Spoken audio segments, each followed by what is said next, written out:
You're good, Chris. Sorry. Okay. All right. Good evening, keepers of the cash. How you doing? Sorry, I got thrown off for a second.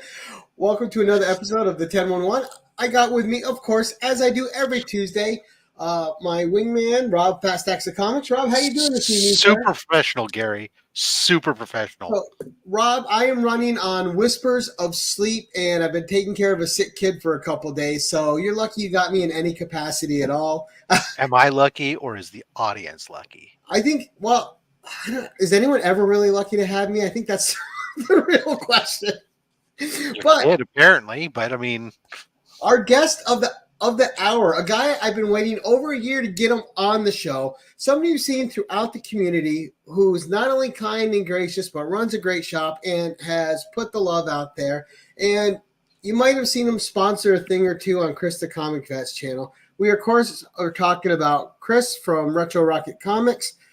Chris, how you doing tonight, sir? Good, guys. Happy to be here, finally. I'm very happy, very excited, a little nervous, but excited. Nothing to be nervous about, sir. All right. Are you kidding? It's the night before new comic book day, and right. Books still got to get put in boxes. Come on. They've been arriving early. I'm sure you've already got them pulled and done. Something else I should be doing, but yeah, it's all good. It's all good. Books have been coming early for the last month. It's been nice. Yeah. It's all those holidays. You get them processed early, then you kind of have a little breathing room. Yeah, absolutely. Now, Chris, for those who don't know you, give a quick 1-2 minutes. Who is Chris from Retro Rocket Comics and what you're all about, and how you found your way into the community? Okay. All right. That's kind of a long story. My name is Chris, or I am known now as Son of a Bruce on YouTube. I am pretty much a lifelong comic book collector, and now the owner of Retro Rocket Comics, which I have I opened back in 2002. So we're going into our 22nd year, which is crazy to me. Absolutely crazy to me, because I opened it up on a whim, with very little forethought. But hey, I'm still here, so that counts for something, right? Right. So I collect everything. I love collecting comics. A huge comic book reader my entire life, but I also like to collect vintage toys. I'm into vinyl records, a little bit of everything. I like mid-century modern furniture. I collect bits and bobs of everything. Really, honestly, no rhyme or reason. I get on little things, and I collect, and then on to the next thing. Collect. So you're that guy that's walking through all the shops, go, "Ooh, what's that?" Yeah, exactly. What's the next shiny thing I can buy a lot of? Yeah. I collect vintage fire extinguishers. As long as it's vintage stuff, I'm not so I don't need the new iPhone or anything else. I'm much more interested in older stuff. So if it's got a vintage smell, even better, like old coffee. Even better. All right, well, let's get over and say hi to our audience, and then we're going to do a little sizzle reel and come back to you. So first in this evening, we have Las Cruces. James, how you doing tonight, sir? Good to see you. He's been on, has he ever been off a winning streak? But he's been on a winning streak this week on YouTube. I know. James is really good at winning stuff. We have. If I can quickly, I want to apologize to Las Cruces for having to steal the 1971 from my name on Instagram, but I had to. I tried Son of a Bruce, and I think I actually was originally Son of a Bruce on Instagram, and then I forgot the my login. So I stole my original name from myself, so I had to come up with Son of a Bruce 1971. So I apologize, Las Cruces. Well, I'm sure Las Cruces wasn't using Son of a Bruce 1971. Yeah. So I take it that I'm a 1970 baby, so I'm a year older than you guys. There you go. I would never use my birth year or anything like that in a username. So horrible safety idea. Jerry the Jitterbug, one of my all-time favorite people. How you doing tonight, Jerry? Chris the Comic Vet, how you doing? Mr. Steve White, hope you're feeling better, buddy. I know you've been down and out with the sickness too. We have Chris saying hi to everybody. Digital Punk, good evening. Nice to see you, Kelly. Chris's wife, for those of you who don't know. Rob's Fat Stacks of Comics saying hello to everybody. We have Marcus. And, of course, stay tuned after to watch Marcus on his show. He's looking for a group? Right? Let's fucking go. Frog Dollar, how you doing tonight, sir? Great to see you, buddy. I'm thinking he's saying I'm looking for a group. Like he's no, let's fucking go. Okay. Seth, how you doing? You'll catch up with the slang with the young kids, Rob. No, I Mr. won't. Taylor Winder, King of Nerds, how you doing tonight? I thought I was saying looking for group. Hey, lady. And got quite a few in here. We got a lot of conversation, which is great to see. Steve White, Whole Collector. Kenneth Bird, how you doing tonight, Kenneth? Hope you're doing well, sir. Phil Alien, how you doing tonight, Phil? Nice to see you. And the comic book G-Man, Robert, who will be coming up soon on the shows. Nice to see you, sir. And then he is saying he gets it look right, for most of his life, so he gets it, Rob. Yeah. It's just not that way anymore. Brian LCS, how you doing tonight, Brian? I spent close to 20 years gaming and only a few years here on YouTube. So right. It's like AFK, right? It only means one thing: away from keyboard. Right, exactly. All right, so we're gonna before we get back to Chris.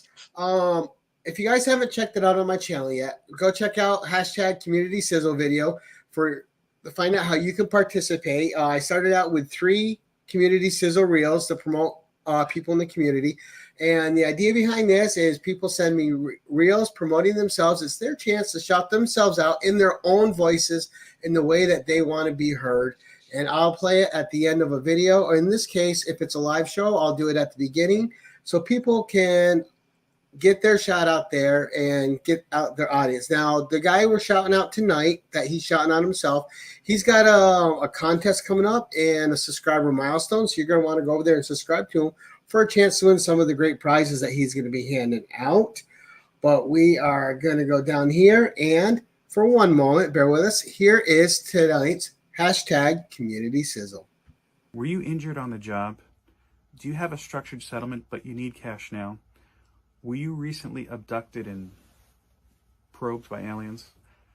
I can't help you with any of those things. My name is Phil, and I've collected comics since I was 14 years old. And I talk about that and a lot of other things on my YouTube channel, Philtastic Comics and Art. On my channel, I do everything from comic book reviews, unboxings. I like to interview people from the comic book community, both creators and fellow people on YouTube, recipes based on our favorite comics. Every Saturday morning, 11 a.m. Eastern, I have a show, Last Week Today Live, where we discuss the events of the past week, whether they be about comics, movies, streaming, or really whatever we want to talk about. But more than that, with my wife and my 2 children, who are seldom seen but often heard, we document how my collecting habits have changed throughout the years. And I'm really on the verge of another exciting change within the hobby. If you haven't done so already, I invite you to check out my channel. Again, that's Philtastic Comics and Art. We do have a big contest going on, so you may have a chance to win a big old box of comics. I'm going to end this little sizzle reel like I end all of my episodes. Peace, love, and comics. Take care and hope to see you soon. All right, so that was Philtastic Comics and More. Please, guys, go check them out. Sub up to them. That is the #community Sizzle, where someone sends me a video promoting themselves, and I play it on one of my shows, rather it's a pre-recorded video or a live show like this. But back to our guest of the hour. So, Chris, let's start out with your first book, buddy, and get you rolling. Okay. So, wow. I now read now Freaky Louie stunt double. hold on. Yeah. You gotta do that. Enough shirt. Except I'm wearing a DC shirt, so that's how you can tell the difference. Yeah, no Spider-Man. I'm not wearing a Spider-Man shirt. Yeah. This I look like an Alex Ross painting.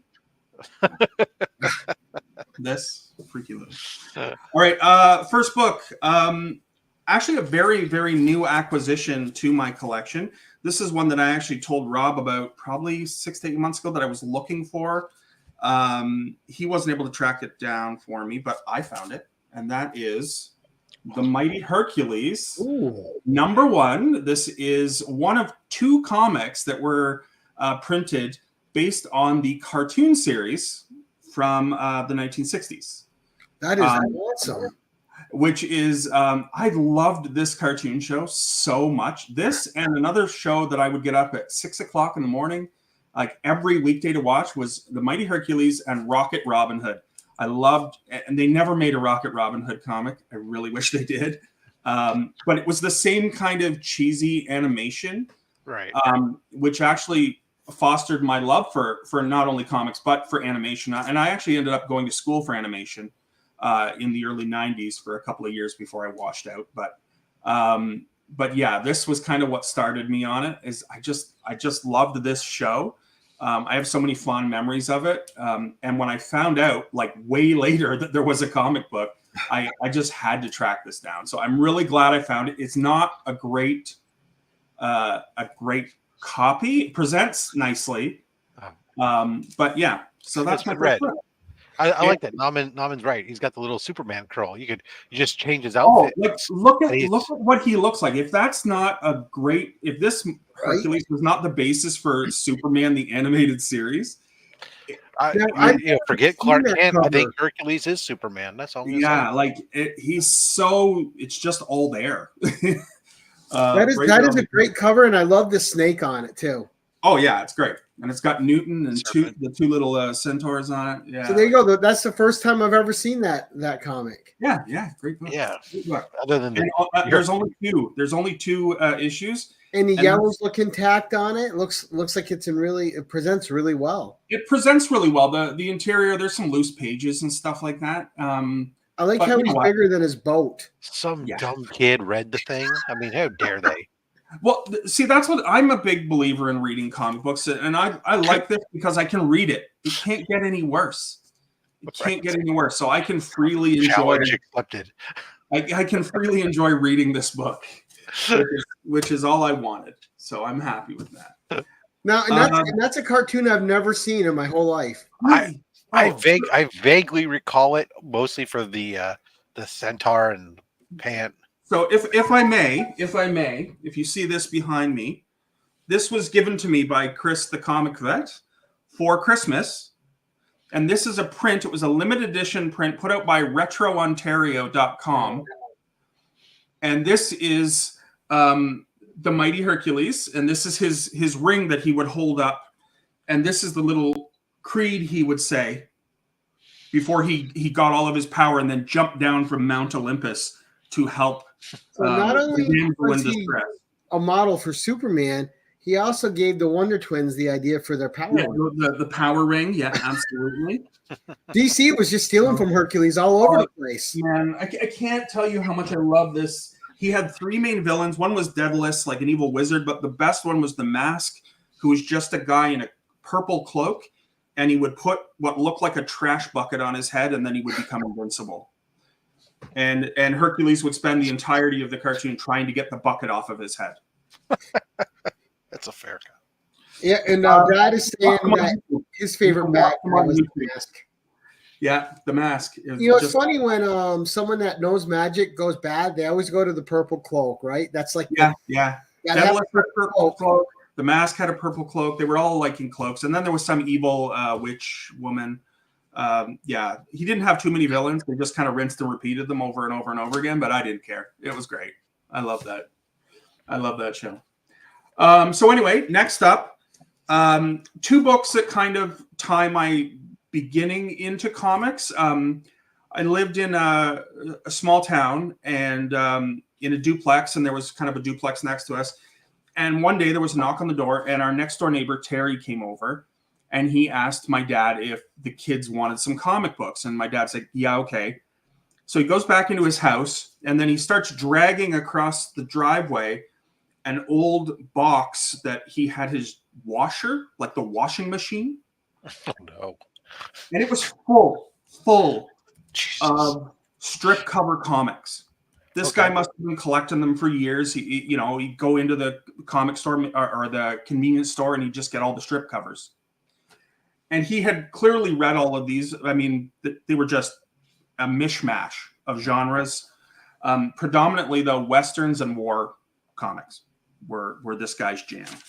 So I gained a love of the next character because of that, and that is Jonah Hex. Oh. absolutely love Jonah Hex. Read all of the series in one way or another, whether it be online or in individual issues. But this issue is special because this features the death of Jonah Hex. And the story itself is based on the story that we've kind of all heard of, the story of the dead man's hand. Mm-hmm. Yeah. But it's a very well told story and very, very creepy. It left a very lasting impression on me. I don't know have you ever read this story? No.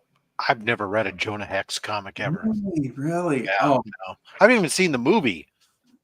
Oh yeah, the movie was well, I'm just saying I have nothing. I know of the character. How's that? Yeah. It's great. Let me just say he has one of the most horrible deaths that I think in all of comic book history. If you want to, I don't know if you want to know about it. Aside from Jason Todd. Absolutely. Okay, if you want me to tell you about it, I will absolutely tell you about it. So, Jonah Hex, we're here for. All right, in this book, Jonah Hex is an aging bounty hunter. He's seen better days. His sight is going, his hearing is going. He's going to take. He's settled down with a woman. He's going to take one last job and then kind of ride off into the sunset. And unfortunately, he's sent to track down a group of bandits. And unfortunately, because of his age and his eyesight, he doesn't get them all. And he comes back to town, and he's managed to get the bulk of them, but not all of them. And in town, I don't know if it's before this or at that, you also find out that there's a traveling circus in town. And the traveling circus wants Jonah Hex to be part of their show. They want a sharpshooter, somebody that can do stunt shooting. And they want to put him in this ridiculous outfit, this ridiculous white cowboy outfit with frills and fringes and this giant 12-gallon hat. Just make him look like a clown. And he doesn't want to do that either. So he realizes he's got to go out and try to get the rest of these cattle rustlers or whatever they were exactly. He goes out again, tries to get them. He gets all of them but one. And then he comes back to town and he's playing cards. And unfortunately, the one that he missed comes back to town and catches him while he's cleaning his glasses, at the card table, and shoots him dead. Wow. And that's bad enough. That's bad enough. But the worst part of the story is that traveling carnival sideshow say, we may not have gotten Jonah Hex in life, but we're going to get him in death. And they buy his corpse from the gravekeeper or the gravedigger, and they have him, what do you call it? Mummified, preserved, embalmed. No. What you do to animals? Oh, okay. Yeah. Have them stuffed. They have Jonah Hex taxidermied and put in that horrible white outfit. Oh. And they put his guns in his hands and they pose him like a an attraction. And they take him from town to town in this horrible outfit.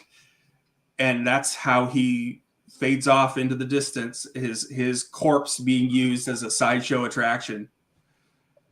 And if that's not going to scar you as a child, I don't know what would.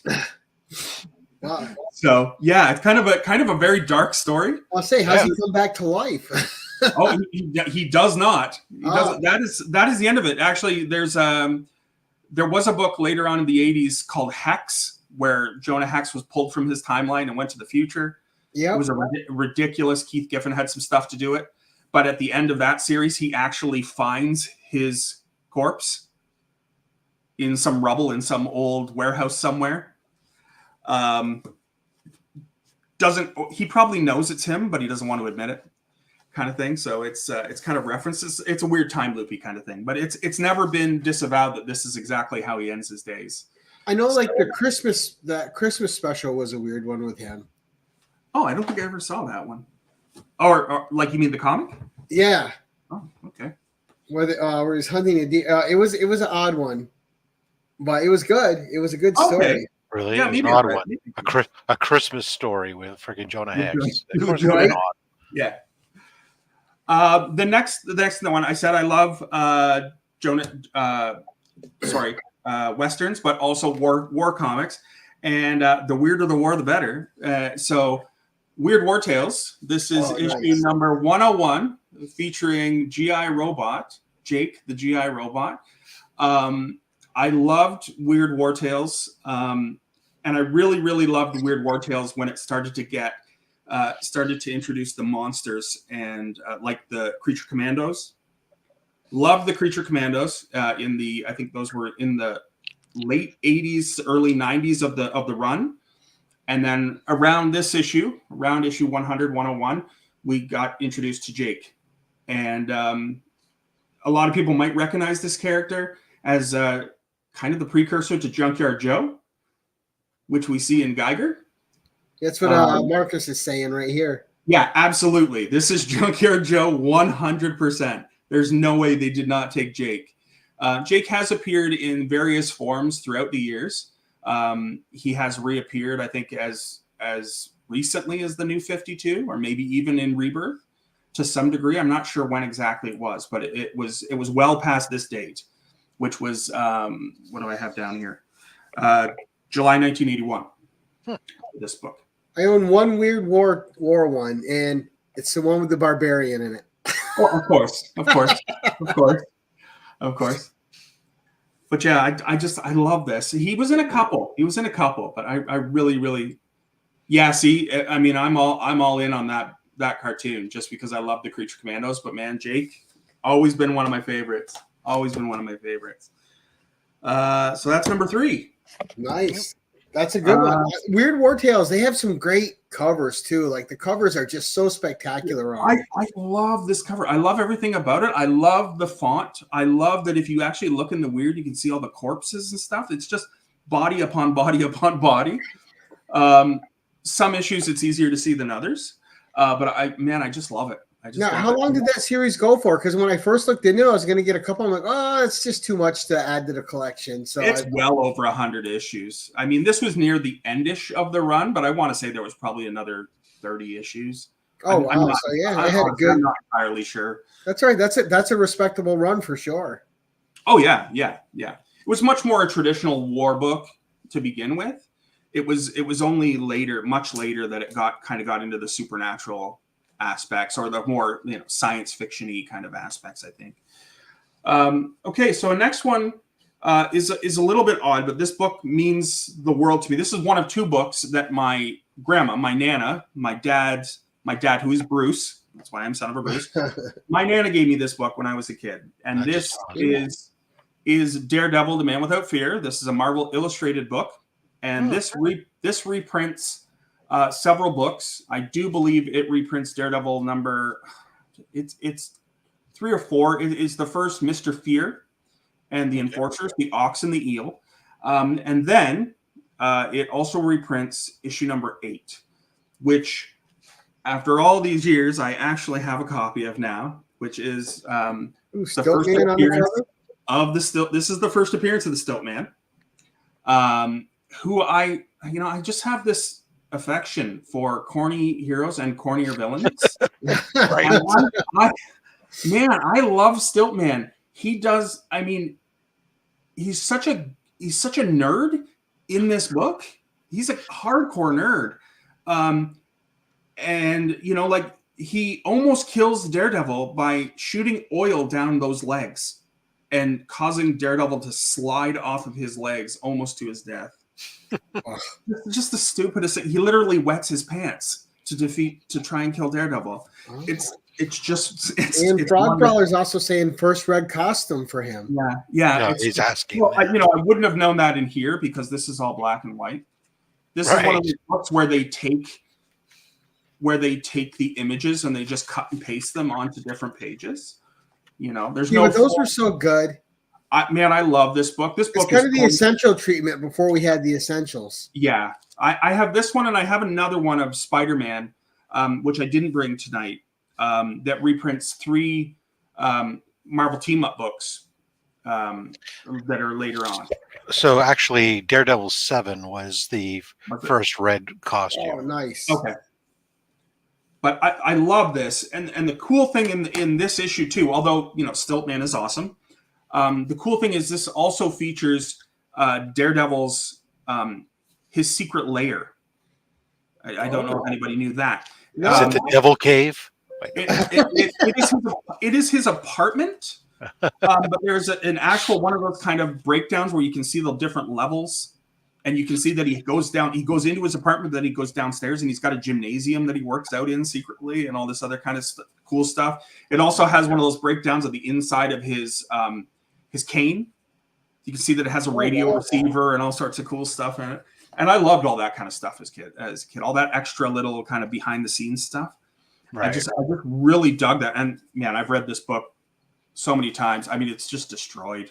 It's just destroyed. But I used to love those too. Like you get the Spider-Man promo book and it have a breakdown of his goggles and the web shooters and everything. Yeah. A lot of fun. Yeah. I love this one. I just love it so much. Now the only problem with those is they break down easy, so you always got to treat them gingerly. Yeah, duct tape. I've done my best, but it's it's well loved. But I know who loved it. I did, so that's all that matters. Duct tape will fix it. It's all right. Yeah, true enough. Give it another 50 years. Yeah. It'll be here long after I'm gone. I'm sure this book. Okay, number 5. Number 5 is a big book to me. This is not my original copy, but I do have my original copy, and I keep my original copy with what I have of my father's belongings, because this is the first book my dad ever let me buy, where he ever took an interest in me liking comics. So this book means the absolute world to me, and that is ElfQuest number 1. Oh, nice. So now, was your dad a big comic guy as well? Not really. Like I said, he read some of those books that Terry gave us. Some of the war books and the Western books. I think those appealed to him more, but my dad and me never sat and talked about comics, or, what he liked and what I liked, or anything. We never really had that kind of connection. But the connections that I have with my dad with comics, are pretty profound to me, because we had so little. The few connections that we did make, are really, really important to me to hold on to and to remember him by. So this book is just an amazing book. If you haven't read ElfQuest, anybody out there in the chat, I highly recommend this book. So much happens in book 1. Just from start to finish, you're introduced to a group of elves called the Wolf Riders, as well, who live in the forest. And they are kind of, I guess, the natural enemies of the humans that are there. They would live peacefully with the humans if they if they could, but the humans are much more savage, and they're just constantly butting heads.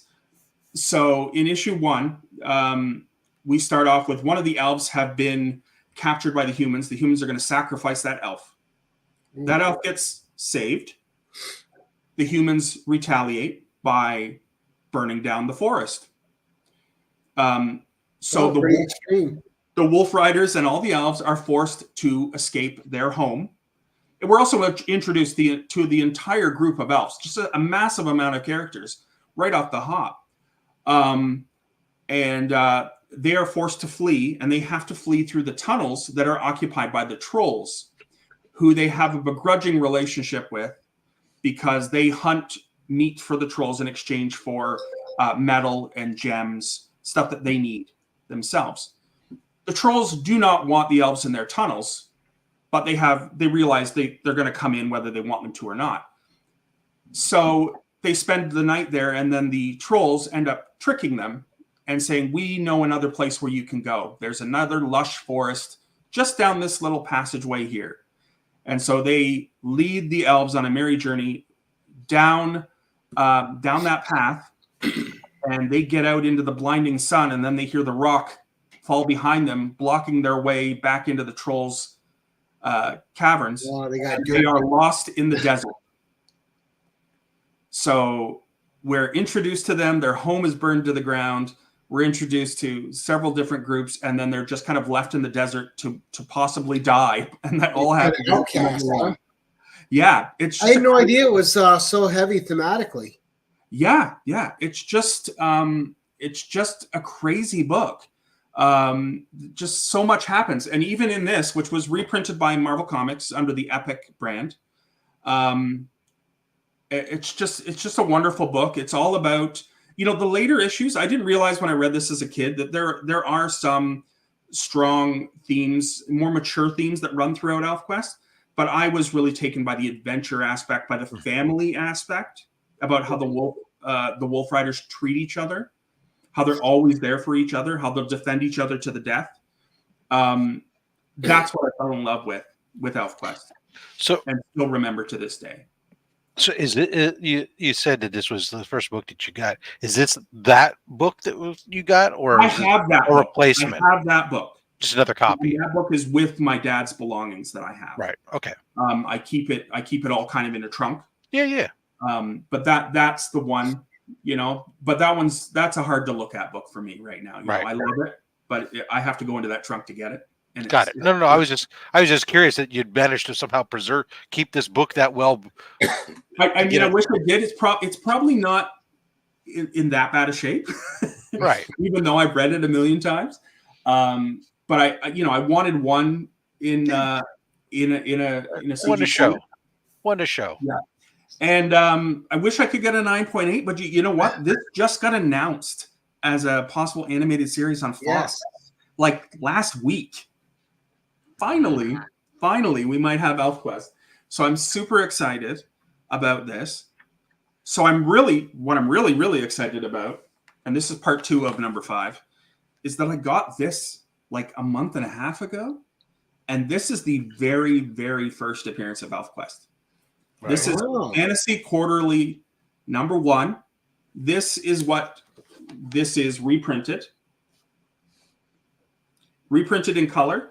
The original was in black and white. This one, the Epic Comics was July 1985. This one was originally published in 1978. So the cover is also very, very similar. And just beautiful art. Beautiful art. This one is also almost, I think this is like completely newsprint. Completely even better. Yeah, like so fragile. So fragile, this book. But just a wonderful, I'm so glad I got it now because the price has just gone way up. Oops, sorry, Rob. Go ahead. All right, no. Yeah, Steve White was saying that some of his campaigns were based on those comics when he would be Dungeon Master. So good. They just, there's so many different types of elves. There's so many different adventures, and those adventures have gone on for years. Richard and Wendy Pinney, who are a partnership, they have written them almost exclusively on their own. And then, they have had other people write for them in recent years, but always with, strict oversight into, they wanted to control the narrative, I think, of where their characters went. And she's been in comics basically her whole life, Wendy Pinney. Oh, yeah. She used to model for Red Sonja, too, back in the day. Yeah. And she did. I know she worked on some other stuff, and she worked on some risque stuff as well. And definitely that risque nature that she has comes out in ElfQuest in certain Books. Well, I think back in the day, you couldn't know Frank Thorne and not be a little risque. He was a risque guy. Yeah. True enough. That was a great story and great book. Yeah, it's I love ElfQuest. Any opportunity I have to share ElfQuest with anybody, I keep it in stock at the store. It's kind of a go-to for young fantasy readers. It's just a go-to book. It's a solid book that any kind of age level, teen and up can get something out of. So I highly recommend it. And again, I had no idea that it was so heavy thematically. I thought it was more of a fun book. I didn't know it was like so serious. No, it's got a lot of stuff in it. Like it's some serious really stuff. cool though. You know, it's got violence, it's action, it's adventure, it's everything. It's everything. Okay. As long as it doesn't have any kissing. Wait, oh sorry. There's some smooching. I'm sorry. There's some smooching. It's kind of a throwback to the Princess Bride reference. It was a Princess Bride reference. I got you. Just for Chris. Yeah. The other Chris might not have gotten it. He's only watched it once, but I've watched it a million times. Right. Yeah. Okay. Next up is one of my favorite characters of all time. This is not the go-to book for this character, but it's one of my favorite covers because it is based on the movie, and this is Swamp Thing Annual #1. Oh, nice. Again, a 9.6. I never quite seem to hit 9.8s when I send things out. But it's a wonderful cover. This shows the movie poster with Adrienne Barbeau on it, and the kind of the goofy rubber swamp thing. But it is a beautifully painted cover. It is. I actually have that cover. I actually have that book too, just because it's a homage to the movie. Yeah. Oh man, I love this cover so much. And you know, the femme fatale kind of thing going on, and I love Swamp Thing, and I loved these movies as corny as they were. I loved this version of Swamp Thing, the rubber muck monster. I agree, Gore. You know, and I loved the early saga of the Swamp Thing before Alan Moore got a hold of it as well. I mean, I absolutely love the Alan Moore Swamp Thing and everything that came after, but the early stuff was good too. And this is just one of my favorite covers of all time. You know, and what they did good in that movie was the sets. Yeah, I love the sets in that movie. Yeah. It's all good stuff. It's all great stuff. And anything Adrienne Barbeau did back then was great. Like that, The Fog with John Carpenter. Yeah. What was that? And she did one with this little devil doll thing, this little tiki doll, which came to life. You know what I'm talking about, though. I see it. Yeah. Trilogy of Terror. Okay. Yeah. But yeah, Swamp Thing, always one of my favorites. Yeah. So. And I agree, that cover is amazing. It's just so good. I don't know. It's just more impactful because of the white border and the yellow around the writing. I just love everything about it. Yeah, fantastic homage, and I love the way the painted covers were done. Then there was something so nice about them. You can have a real appreciation for them, I think, because you know they were hand painted too. Because I like them without the gloss on them, like today, you know. Yes, yeah. But you know, it took time too. Like it's another level. Not that there's anything wrong with digital painters at all. There's some beautiful work out there nowadays. But I don't know. There's a little bit more weight to it when it's done by hand, I think. Okay, so next up is probably thank you, Bobby. It was Karen Black. Thank you. So this is my favorite of all the Goofy characters. This is his first appearance. And my favorite character, and I know Bleecker, I saw Bleecker on, I don't know if it was Wax Comics, and he had the 10 Wack questions, and he said he hated this character. Wow. And that broke my heart a little bit, but what are you talking about? Okay, so this is DC Comics Presents number 52. This is Superman and the New Doom Patrol. This is signed by Keith Giffen. But this is the first appearance of Ambush Bug. And I absolutely adore Ambush Bug. Long before we had She-Hulk and Deadpool breaking the fourth wall, Ambush Bug was there breaking the fourth wall and breaking everything else while he was doing it. And I just adore him. He's just a stupid goof. He's always causing trouble for Superman.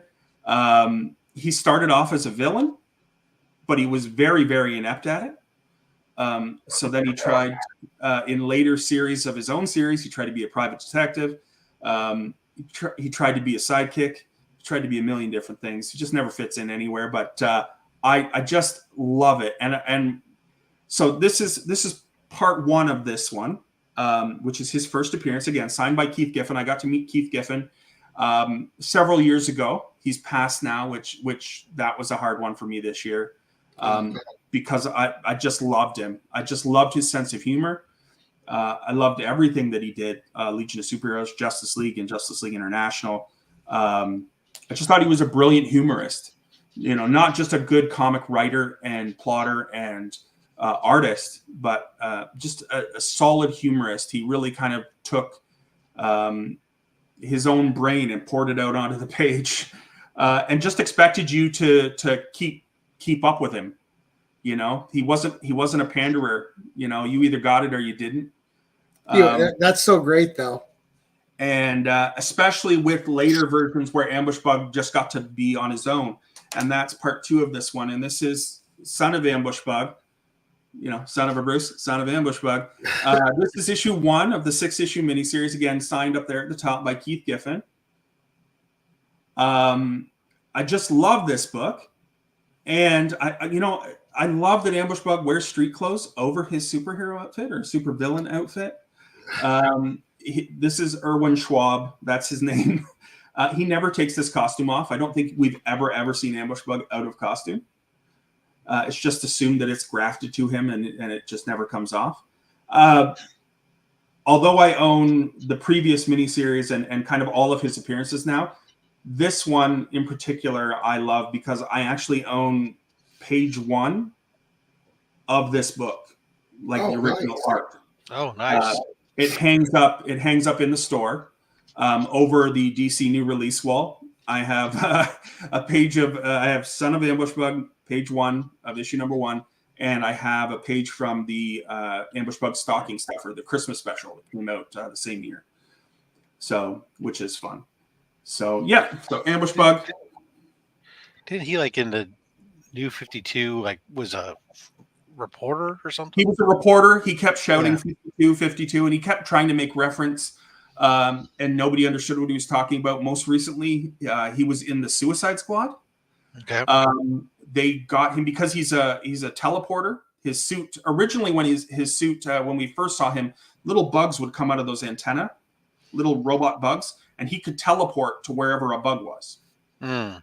And then in a later issue, he got zapped, he got electrocuted, and that technology got grafted into his suit entirely, so he could just teleport wherever he wanted at any time. He just pop anywhere. Nice. Okay, cool. So I think he took the Suicide Squad to hell in the issues of Suicide Squad. Actually, they needed to go to hell. So that's where some people often do. You know, that's where he took them. And he was at somebody made a reference about the team being ridiculous to Ambush Bug, and he said that he much preferred the previous version of the Suicide Squad written by the previous writer of Suicide Squad, and they just kind of looked at him like, what the hell are you talking about? Nice. So he's still doing it. And it still cracks me up. Okay, so from that, I guess something a little bit more I'm losing track. Okay, so this book. Oh, nice. I can't say enough good stuff about this book. Never seen it before. Yeah, I mean, this is probably one of the few books that I'm going to show that probably has been on this show before. But written by Marv Wolfman, art by George Perez, Jerry Ordway, Dick Giordano. But big props to the letterer in this book. It was John Costanza, because if you look at this book and just take it out and look at all the words, there's so many words in this book, and the placement of the words in this book, to have to cover all of that gorgeous art and not disrespect it is a monumental task. And he did a great job of that. And just the way the story is told throughout this book. And I cannot say enough about the death of Supergirl in this book. I mean, just the way it was presented, the way it was written, how hard it hits when it happens, how you feel afterwards, how I felt afterwards. Still reading this, like I read this again today, it still hits the exact same way. It like bang in the chest. It will hit you every single time. She gives up she saves Superman, you know? She knows she's going to die. And she does it anyway. She fights the Anti-Monitor, you know, and she gives everything she has because she knows she has to. And, you know, it meant everything. Like, she saved everybody at that point. Now, he would come back, but she gave them all a chance. And it's such a huge story. Like, and then to, you know, issue number 8, where we see what happens to Flash, that's a, you know, it's the 1-2 punch. But man, the first punch knocked me out. I'm surprised we haven't seen the Anti-Monitor in DC films because he's such a big character. Yeah. I don't know if they've ever brought him in cartoons or anything like that. But I mean, just TV show, yeah. Yeah. Like, this is just such a huge book, and just visually, I mean, the entire series is stunning. And there was a lot of deaths before Supergirl in this series, but that was the one that counted. When it happened, I mean, this is the one that hits you hard, and you know it's serious business going forward. This is now life or death, serious life or death. You know, when somebody from the Superman family goes, that's a big deal, right? So should have been Crypto. Just kidding. Oh, man, no. No, but an amazing book. Shop's got it right too. She was sent to protect him, so she was just fulfilling her duty. Yeah, no, absolutely. Like a full circle moment in there. There's so many layers to it, right? Like, just so many layers to it, and it's so hard hitting when it happens in that book.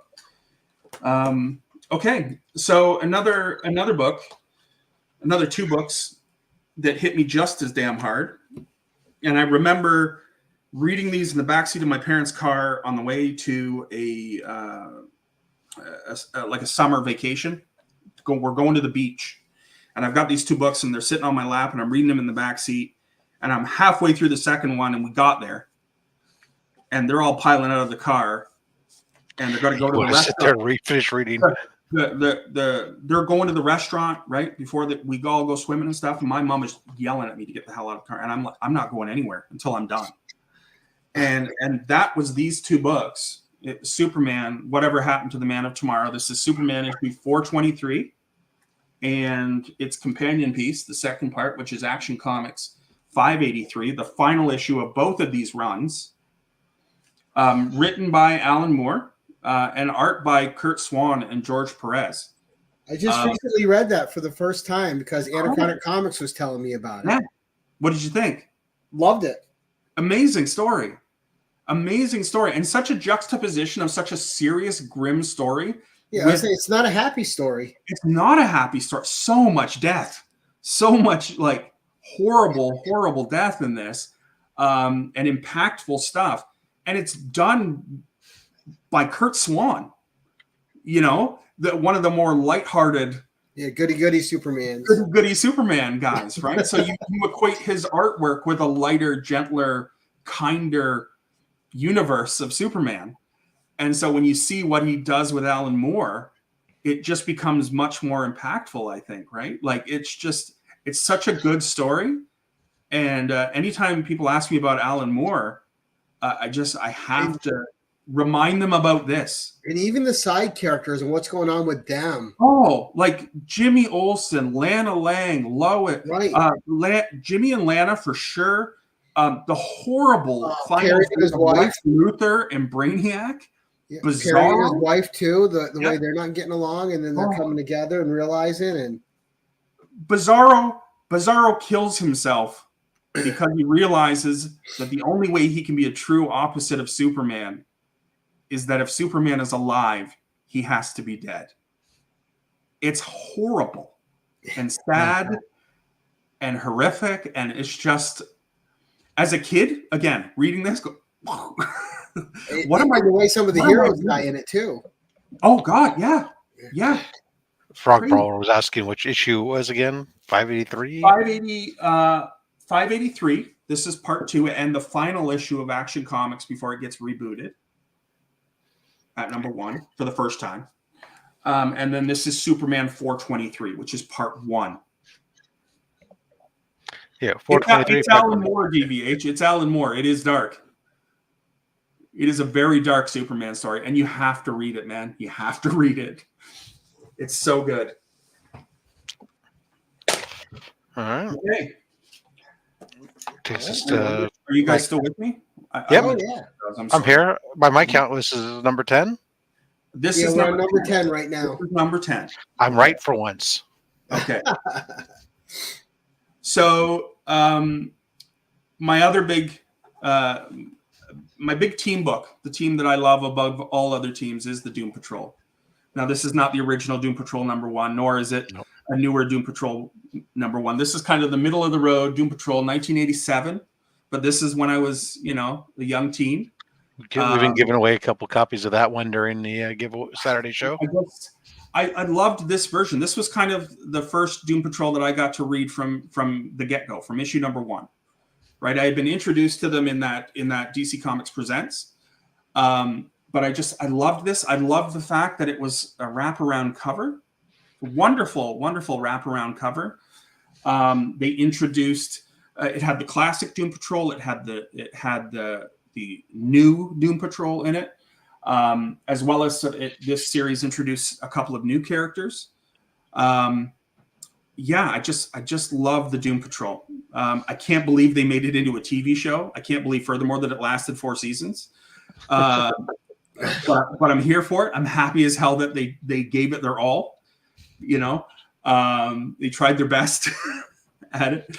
But I just love them. I love how off the wall they are, and how not typical superhero.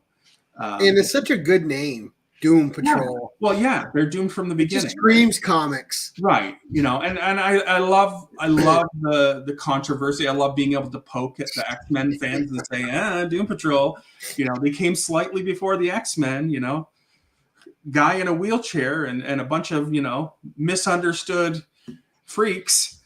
They did it first. First is best, right? Right. First is first. So Doom Patrol. So yeah, great book, fun series. When it got truly crazy, when Morrison took over, I was all there for that too. I loved it. But I do love this earlier kind of stuff, because it goes back to the classic villains, General Immortus and the Brain and Mala and Gargoax, and all the old villains kind of show up in this one too. So it's a lot of fun. Okay, so that is the 10. Yep. Yes. Now an extended personal story one. Man, they're all been long stories. That's the great thing about comics. I'm sorry if I've been boring anybody tonight. Not at all. That's what this show's about. All right, this show's about boring people, Gary. No, I think you need to come up with a new tagline. I was going to say, well, then I'm doing a hell of a job, eh? Right? Gary's out. I can't wait to see that. Hey, come check out the 1011 where we put people to sleep. Boring. It's the main purpose of the show. No, Gary. You knew what I meant. I okay. Take this opportunity to spice it up a bit. Wake people up. Make me up. So not because he's boring, because I'm tired. Yeah. Right. So this final book is another very important book to me. I've already shown you the first book that my dad ever gave to me, let me buy. This is the last book that my dad ever gave to me before he passed. And my dad was a contractor. He was always working on houses and apartments. And he would constantly, like I said, we didn't have a lot of common ground with comic books, right? He didn't come to my shop until 5 years after I had opened it. He didn't quite get it, but he always made little outreaches, and a lot of his outreaches were, I found some old magazines at in a house, right? Oh, you're gonna love what I found. And I would go make the effort, and I'd go down to his place, and it would be a bunch of old Good Housekeeping magazines. Right? It would just be junk, right? It'd be old, not even like Life magazines or old Playboys or something that would be considered collectible. It was always just ratty. U.S. News and World Report. Nothing of consequence, right? And then he retired and he moved up north to a little town called Wallaceburg. And they had he moved into a house that was like wartime housing, very small house, peaked roof. The upper, like what would have been the attic was now the loft, master bedroom. And he was going to renovate it, and he needed to pull down all of the beams that were in the peaked roof. And I get a phone call because he was pulling them all down, and he found a bunch of magazines in there. Right? Wow. And he said, same old thing. Oh, he goes, but there's a comic in there. And I'm like, okay, great. What's it gonna like? Great. 20 years of junk. Right? Just more junk. Zero expectations. I finally go up, and this is what he gives me. Wow. And this is Thrilling Comics, issue number 67, published in August of 1948. This is an Alex Schomburg cover. Beautiful. The cover gorgeously preserved. It has a little pull in the center here where you can see, you might not even be able to see it, probably where a nail slid down past it because it was in the ceiling. The interior pages, one of them is loose. It also has some weird wraps. Some of the wraps inside, as well as the exterior wrap, the back cover is shorter than the front cover, and it's not because the spine is moved. It's just the way the papers were cut, because there's several interiors that match it exactly. There's a lot of that with those older books, or how they're cut and how they're assembled and how they were laid out and everything else. But I mean, I wish you looked as good. I wish I looked as good when I'm that age. And that is such a famous cover, because that's one I've actually seen a lot. People love that cover. Princess Pantha, who's still around today, still gets used because she's now what do you call it? I can't remember now, but anybody can use her, right? She's public domain. Oh, public domain. Yep. So Dynamite still puts out Pantha. They just did a recent Pantha series that is based on this Princess Pantha. She's appeared in Tom Strong with DC Comics Wildstorm. See, I just thought the Dynamites was a ripoff. I didn't know it was actually based on. They can use the name and the character. I mean, it's so loosely based. Right. It's not her, but they've done versions closer to this before, I believe, but it's all based on this because she is public domain, so they can use the name, just like they can use the guy in the black suit with the skull and crossbones on his chest. The terror, Black Terror, yeah, Black Terror, and they can use several other characters. The Daredevil, female Captain Fury Tootsie. too, I think they use. Yeah, the death-defying Daredevil, the guy with the blue and the red. They can use him. Same deal. But yeah, this is the one nugget of gold that my dad found for me.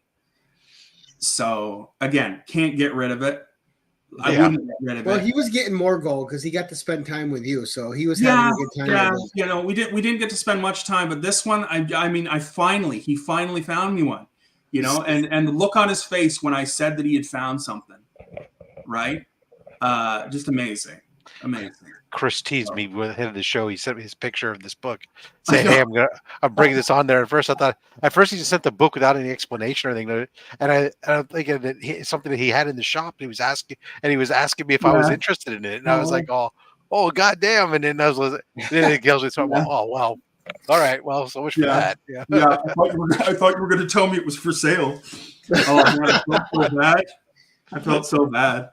But yeah, if you would take that cover and put a bubble helmet on her, Rob would have a heart attack. Oh, so I got some of those stuff. Some good girl art stuff. It's still good from that era. And it's a Schomburg, so there's a Frank Frazetta story in here as well. Oh, nice. There is, just so you know, and it is not a. I'm sorry, but it's not a Barbarian story. It's not. Well, Frank didn't start out with Barbarian stuff. No, this is a story called Louis Lazybones. Yeah, I have one with a bunny from him. I forgot what the bunny's name is. Yeah, this one is about like this goofy dude, and it's got a good girl in it, like they all do, right? Like little Abner and that kind of stuff. But yeah, it's got a couple of ugly looking dudes and a good looking girl, and it's called Louis Lazybones, and it's 100% Frank Frazetta. And he did a lot of odd stuff back then when he was just getting started. Yeah. Then he did some really cool stuff like Buck Rogers. Yes. Yeah. So that's the 10 That's and the that. 1. All right, now that your spec book. Yeah, now we need the spec book. Okay. All right. Okay. This book's coming out today in the store. You're going to want to buy. I promise not to do that. I promise not to do that. Now, this is I don't honestly know if anybody has ever shown you this book, and certainly not as a spec. But I really do believe, particularly now that Marvel has all the properties that they formerly didn't own back under one roof. Right. I think that this could very easily be made into a movie. It might take a while, but I am a firm believer that Power Pack is 100% a kids movie waiting to happen. Now this version, absolutely first appearance of Power Pack. If you look at their villains are lizard people, like giant lizards with tails, that walk around in spacesuits. And the other good guys, the space good guys, are giant white horses that walk around on their back legs in spacesuits. I mean, it's a teenage or a group of kids that all have crazy different powers. In past versions, they've swapped their powers around. There's so much that could be done with Power Pack, but I believe they were locked in the licenses with the Fantastic Four, mainly because of Franklin Richards. Yeah. Now, back in the mid 2000s, what really started me thinking about this book as a spec book was this book, and this book was put out in the mid 2000s by Marvel, and it's by Sumarak and Gurihiro, I believe his name is. But if you look at this is very Pixar-ish, and they did several. This was the first miniseries. This 4-issue miniseries, but then there was also Power Pack and the X-Men, Power Pack and Wolverine, and they got progressively more Pixar-like the further the following miniseries, stylistically and visually, which just leads me to believe that somebody wants to make this into a movie. Somebody wants to make this into a kid's show. Right. Like a Big Hero 6 type of deal. I mean, if they can make Big Hero 6, they can make Power Pack. Right. 100% they can make Power Pack. I mean, and it's just kind of a great feel-good comic. And that does deal with some heavier issues, but nothing too crazy. But I think in all of the rush for spec, we all think about what adults like, but kids is a huge market. And this is a book you can still pick up, like this 9.4. I think I picked it up for under $50. You can pick up a 9.6, 9.8 for under 80 graded. And this book's I mean, if it does become a Pixar book or a Pixar movie, this is a $5 book. Right. And it is harder to find. I will tell you, it took me, I had this book a long time ago and sold it, and I had to find it, and it was a bugger to find again. And I think they had like a one shot last year with them too, I thought. Yeah, they keep bringing them back, but they've kind of reintegrated them back into the Marvel universe proper, the 616. This specific one, that's the other thing, is this specific run takes place on a different Earth. It's not Earth 616. Oh, okay. So this is an Earth free from all of the entanglements of the Marvel Cinematic Universe. So, you ready for an update on pricing there, Chris? Sure. Power Pack 1 just sold January 10th in a 9.6, $25. You're kidding me. Nope. Man, I need to go back and get one. And look, just pull up that. Buy them now, then. It's before that it was 45, 50. So yeah, that one was. I mean, I'm talking Canadian, right? I'm talking Canadian. Well, even a Canadian, that's only $40. Yeah. Yeah. But the shipping's more than something happens to it. If something happens to it. Yep. And if nothing happens to it, you didn't spend a lot of money. Right. Yeah. So, especially for a high grade. I mean, the 9.8, obviously, you still have the 5 to 6x, right? Yeah. For a 9.8. Yeah. But otherwise, it's a stupid affordable book right now. It really is, and I just think it's one of those ones that's right on the cusp. They have the licenses back now, so they could definitely do something with it, and I think it's an easy go for them. I think we're going to see another surge. There's been so much of it. They have a lot to, Power Pack versus Strange Academy. And I think we'll see another surge in them releasing all these properties in like another 2 years after they write their ship. Yeah. Even if it was like a kid's special or something like that, it wouldn't take much to spike interest on this book. I don't think so. Kids' movies do well. Yeah. So, Chris wanted me to bring Batman 608. I had the second print in the shop. He wanted me to show that as a spec book. But I was like, yeah, that's a good spec book. But it's a pricey book as it is. So. Right. Affordable spec is good because it's something people can get in at the ground floor on and it could pop for them. That's right. And that's what I was thinking, right? Like not something that's overthought. That people, everybody's thinking that right now. And so it's already going up, Right. True spec is find something that's a reasonable price that has the possibility. So. Yeah. You don't come on and go, oh, Action Comics 1 is good spec. Who's buying that? Yeah. Not for everybody, but I think it's a solid one. So.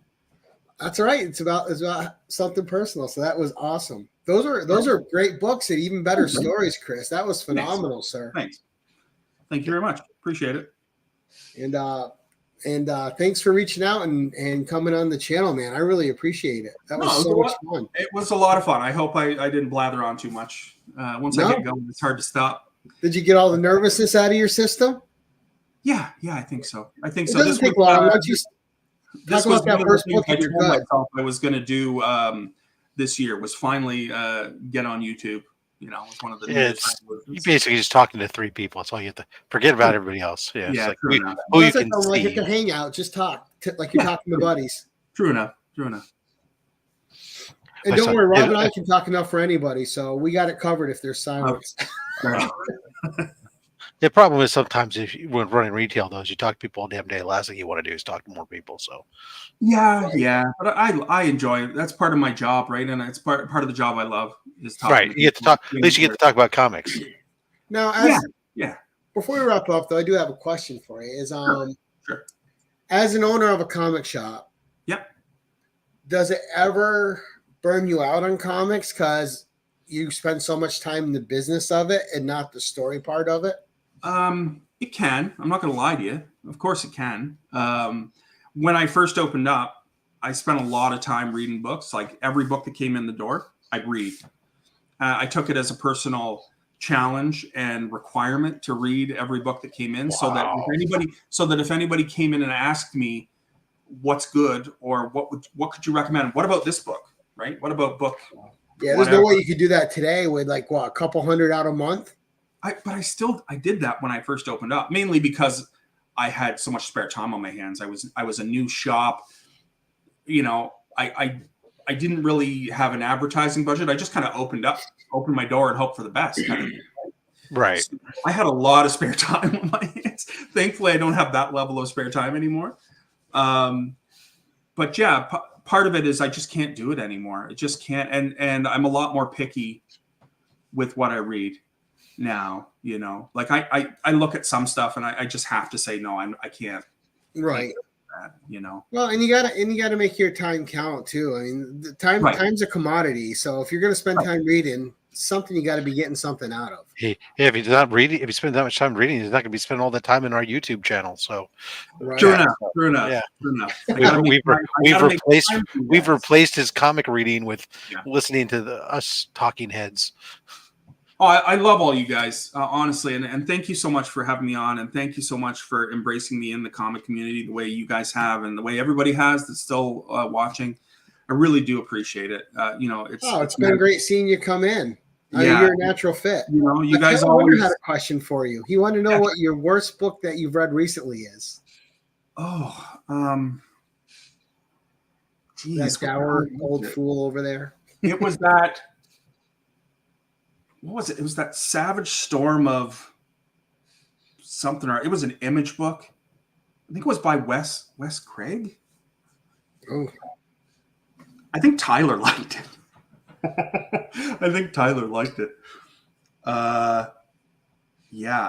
Savage Storm of something or other, but it was man, first issue in the trash.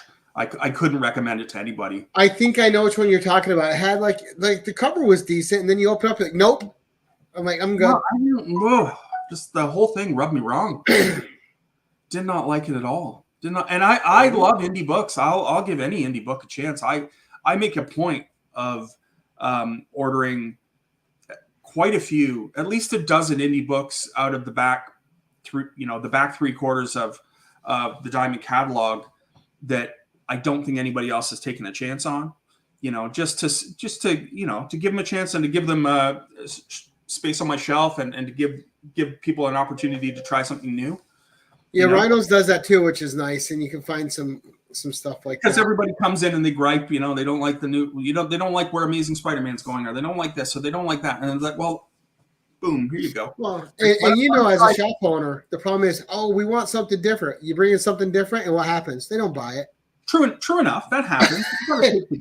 You wanted something different here. You have to foster readership any way you can, right? Like, so if they're not enjoying, the last thing I want to do is take somebody's money for something they're not enjoying. I'm in the business of making money. You got to make money, but it's also important that you build that relationship and they feel like they can trust you and they know that you're not just in it. Right. When you suggest something, they know it means something. It's the worst thing is to suggest a book that I've never even looked at or that I hate. Right. They just can't do that. I know there's some people that, oh yeah, that's great, because they just want to get rid of it. Yep. What do I have? This is a good spec book. I'm not reading for spec. Don't tell me that. I don't care. Yeah. Everything's a good spec book these days. I didn't know I had any of those left. Somebody was just looking for that the other day, man. Yeah, exactly. Buy that now. Exactly. Yeah, no. So we're gonna go around. We'll start with Chris. You have anything coming up, sir? Hopefully. My plan is to do a couple of videos. I want to do either a live unboxing or maybe something pre-done. But I have literally to my right here a stack of boxes from C3 that I've purposely not opened yet. So that I can do a video. After that battle of getting them to you. I know. I'm sorry. But I had already received stuff from other people, and I was just like, I'm going to wait until everything gets here, and then something else is there. So I'm going to do that, and then just check me out. We post on Instagram, we post on our websites, updated all the time. You'll see me occasionally pop into Chris's videos, when he does the walkthroughs and stuff.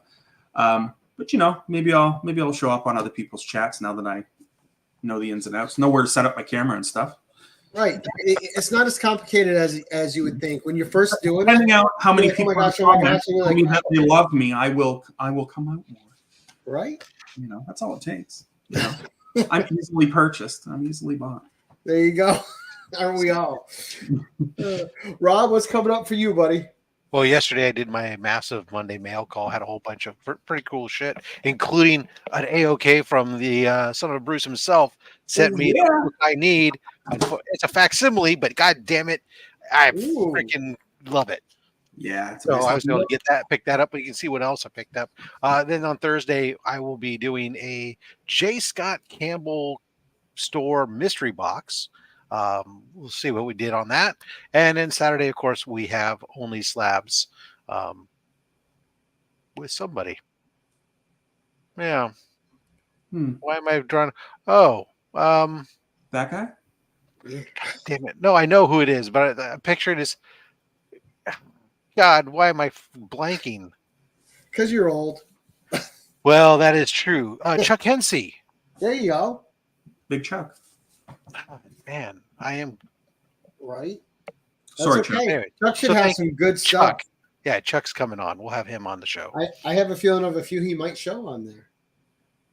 All right, coming up for me, we have Phil Tastic on In the Hot Seat this Thursday. So we'll be interviewing Phil, learning about his comic journey and his history, and how he's got to where he is today in this fandom that we share.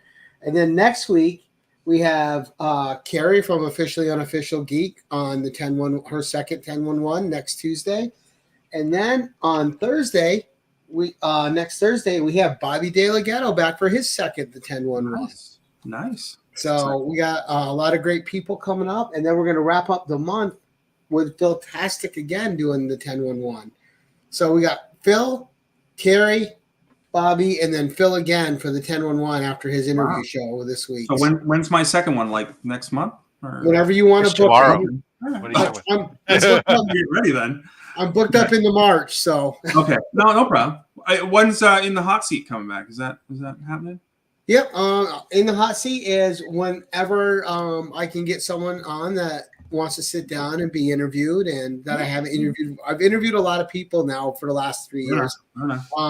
Certainly, we'll get you on In the Hot Seat. Now that we've got you comfortable being live, we can do that. If I haven't told you everything about me this time around, sure, why not? Yeah. And that one we do Thursday, so we'll get you on a Thursday. I'll hit you with a couple dates, and you can pick. All right, what you like. Cool. Yeah.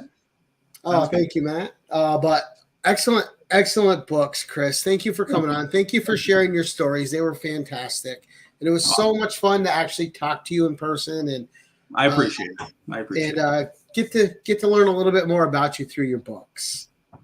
Fair enough. Well, I hope next time around I'll have some more insights, more stuff to share with you. But these were the ones that I thought would best represent my early journey into comics. So. And they're great. Next time, maybe we'll go a little bit further, a little more. And a great way to end it with the thrilling comics. Yeah. You know that book is amazing. It's amazing. But I want to thank the gold nugget. I want to thank my co-host Rob as always. Thank you, Rob.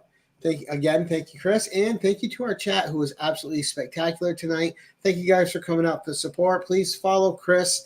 Go to his website, support his comic shop. Check him out on Instagram. You know where to find Rob. His stuff is in the description below as well. Go support Rob. Go check out Chuck Hensey on Only Slabs this Saturday. Okay, yeah, I did say the right show. I thought I hit a retro for a second. Tomato, potato. Right? But until next time, guys, keep it casual and have fun. Bye.